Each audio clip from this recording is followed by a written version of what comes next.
Inilah detik-detik sebuah papan baliho ambruk akibat angin kencang.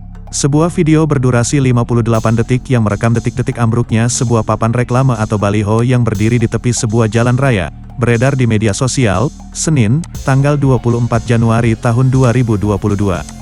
Dalam salah satu unggahan akun Instagram, peristiwa tersebut disebutkan terjadi di Bogor, Jawa Barat. Detik-detik papan reklame roboh diterjang hujan angin di Jalan Jakarta Bogor Kemang, Kap Bogor, demikian keterangan yang diberikan dalam unggahan itu. Akibat tiupan angin yang cukup kencang, baliho terlihat mulai miring hingga akhirnya ambruk tertiup angin dan menimpa sebidang tanah yang dipenuhi pohon pisang.